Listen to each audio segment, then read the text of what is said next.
ప్రేమామయుడైన యేసుక్రీస్తు నామములో మీ అందరికీ శుభాలు వందనాలు తెలియజేయచ్చు ఉన్నాను. ప్రియులారా, ఈరోజు దేవుని వాక్యము సామెతల గ్రంథము 15వ అధ్యాయము 10వ వచనము. మార్గము విడిచిన వానికి కఠిన శిక్ష కలుగును.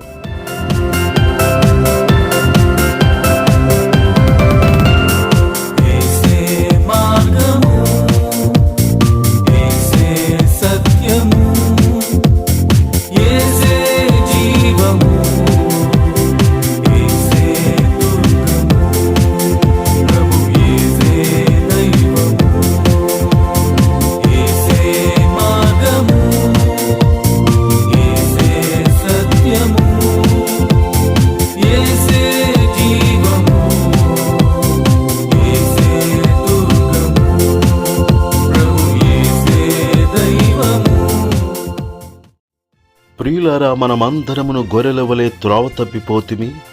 యేసు ప్రభువారు ఈ లోకమునకు మార్గముగా వచ్చి ఉన్నారు.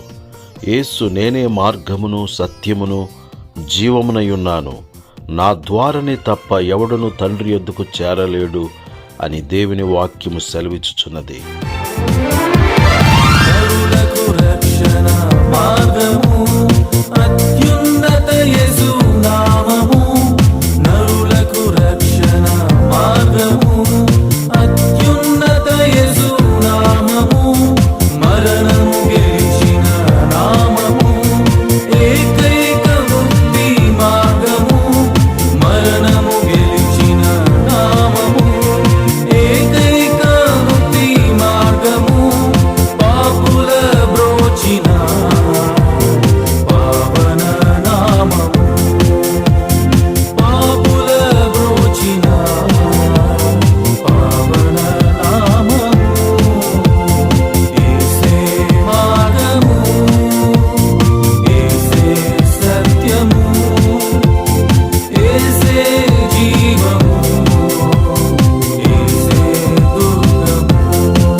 ప్రియులారా, మేలు కలుగు చేయు మార్గము యేసు మార్గము, నెమ్మది కలుగు చేయు మార్గము, శాంతి మార్గము, జీవ మార్గము, నీతి మార్గము, సత్య మార్గము, సమాధాన మార్గము, రక్షణ మార్గము, రాజమార్గము, పరిశుద్ధ మార్గము, పరలోకమునకు చేర్చు మార్గము.